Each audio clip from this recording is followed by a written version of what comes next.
Candidato por una coalición de partidos de izquierda y otras organizaciones sociales. Durante el proceso de la elección misma, la ciudadanía y los partidos de oposición desconfiaban de un árbitro que era parte integral de uno de los partidos contendientes y que a la larga impuso a su candidato. Posterior a la elección, las dudas de transparencia y equidad en las mismas hizo que casi todos los contendientes pidieran la anulación de las elecciones.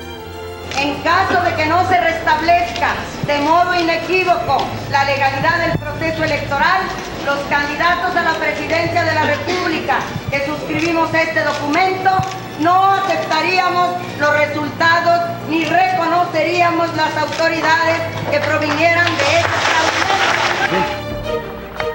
Aun cuando el candidato del PRI, Carlos Salinas de Gortari, tomó posesión de la presidencia de la República, las señales de agotamiento del sistema fueron tan claras que los distintos sectores sociales presionaron para buscar la reconstrucción de una institucionalidad democrática.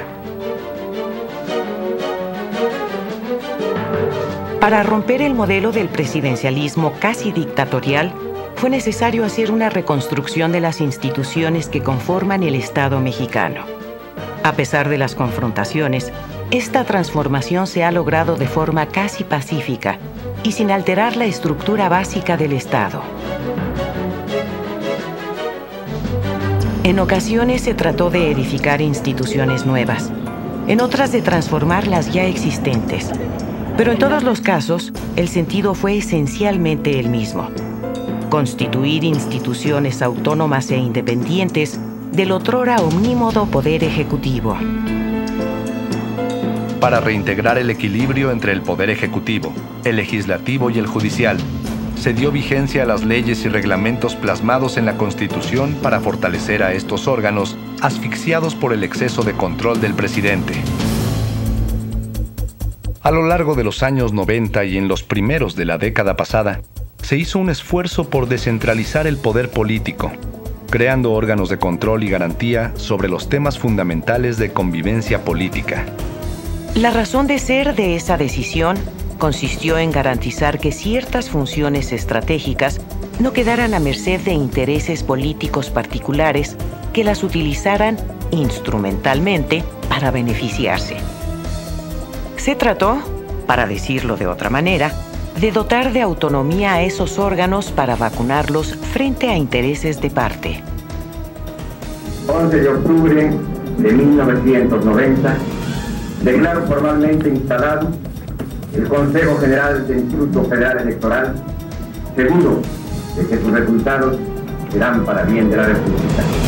En 1990 se crearon el Instituto Federal Electoral y el Tribunal Federal Electoral, que a la fecha son los órganos encargados de organizar y calificar las elecciones federales, así como de resolver los conflictos en las mismas. Pronto los estados siguieron el ejemplo y se crearon sus equivalentes estatales.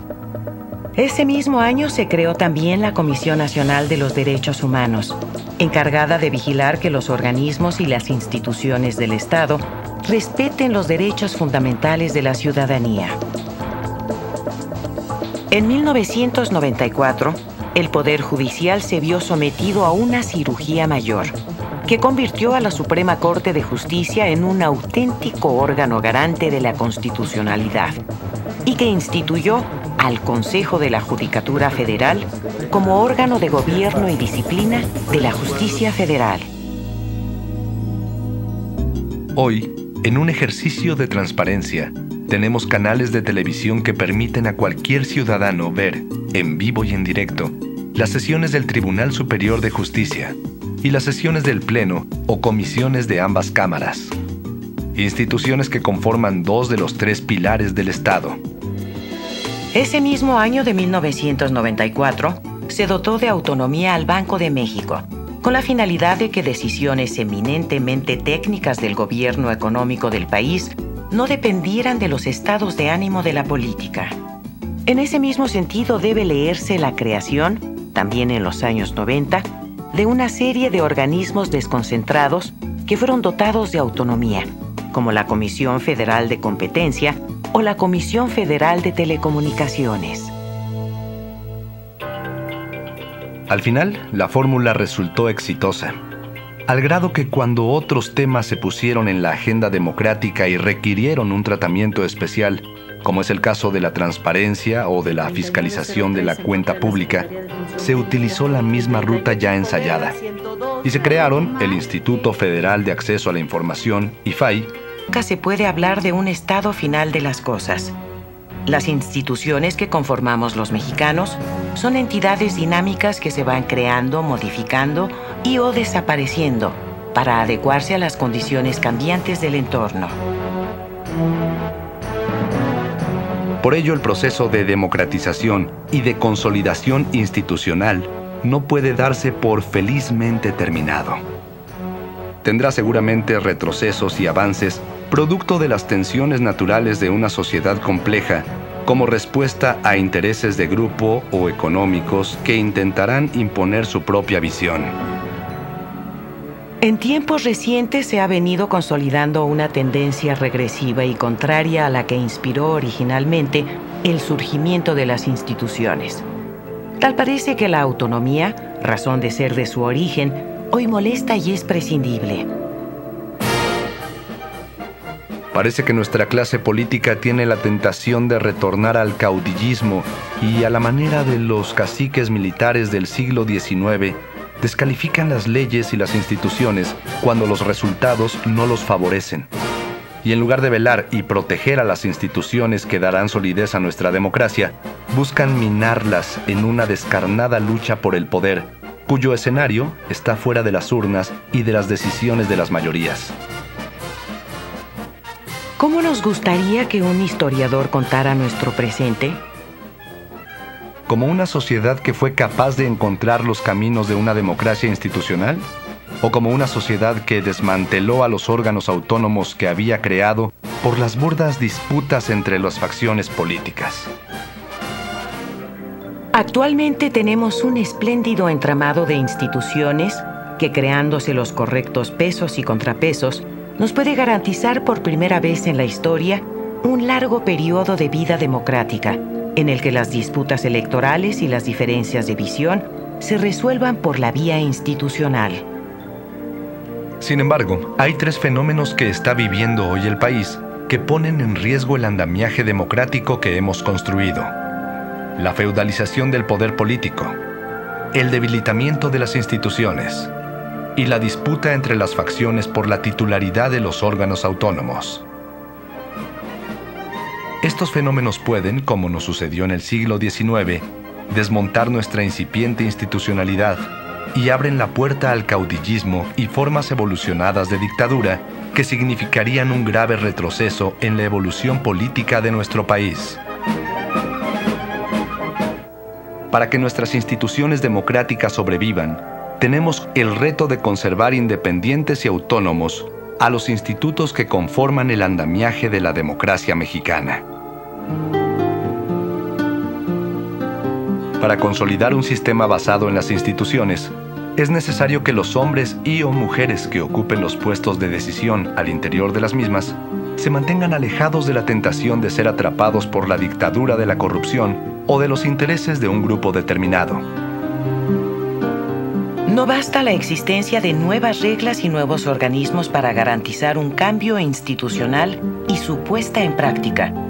Es necesario un profundo cambio en los hábitos de participación política. De la misma manera que cada uno de nosotros hace las reglas y normas en casa y vigilamos que éstas se cumplan, así cada uno de nosotros, como ciudadanos, tenemos la responsabilidad de vigilar que sigan vigentes las instituciones de la democracia. Es fundamental que cada ciudadano se vea a sí mismo como parte integral de las instituciones y viva el reto de hacer que estas instituciones vivan más allá y por encima de los edificios, sus fachadas, sus logotipos o sus funcionarios.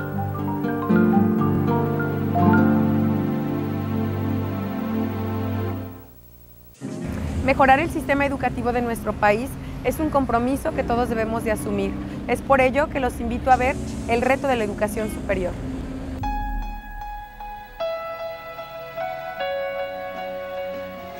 En México, Casi la mitad de las familias tiene ingresos menores a 3.500 pesos al mes. De 100 alumnos que ingresan a educación primaria, solo 23 logran inscribirse a educación superior y 15 concluyen sus estudios. Solo 16% de la población mexicana de 25 a 64 años tiene estudios superiores. En la realidad actual, parecen bifurcarse los caminos del porvenir. Si el futuro del país se finca en la educación, ¿por qué año tras año, sexenio tras sexenio, las políticas públicas no deciden aumentar el gasto en educación superior? En el nuevo escenario mundial, la educación superior no es un gasto ni un lujo, es una necesidad.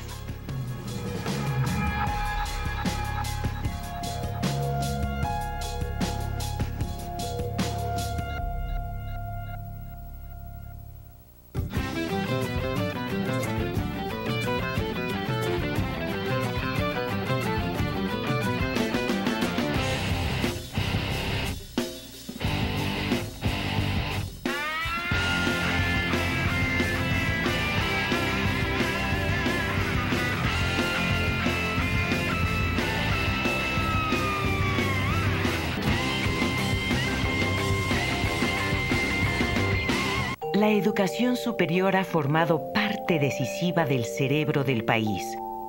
Ahí donde residen no solo la conciencia y la razón, sino también las emociones y los impulsos vitales que mueven a la acción. Ahí donde reside el alma. La educación superior es pieza clave en el desarrollo del pueblo mexicano. De su excelencia depende que los países formen a sus profesionales críticos al servicio del bien común. Al mirar hacia adelante, hacia un nuevo ciclo de estudios que se inicia, al vislumbrar los próximos decenios, ¿con qué se encontrarán los jóvenes? ¿Cómo será ese mundo? ¿Qué se espera de los jóvenes que habrán de recorrer los nuevos tiempos? ¿Qué anuncia el futuro para las disciplinas y profesiones, para México y el mundo? Los retos del siglo XXI son enormes. En la educación superior, es el propio pueblo mexicano que se ha hecho a sí mismo al calor de la batalla, en la conquista de la independencia, la democracia y la justicia social.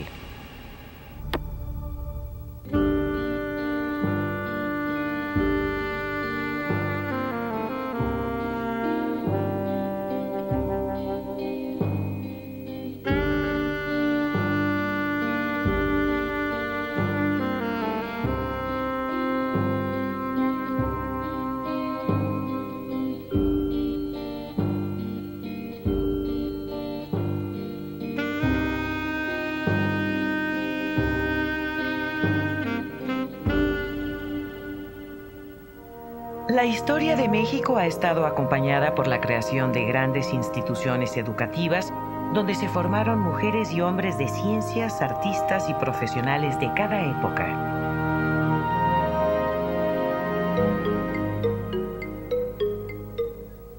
Para la sociedad mexica, eran fundamentales los centros de estudio como el Telpochcali y los Calmecac, donde con rigor y autosacrificio, los jóvenes se convertían en guerreros, astrónomos o sacerdotes que hacían funcionar las estructuras teocráticas. A inicio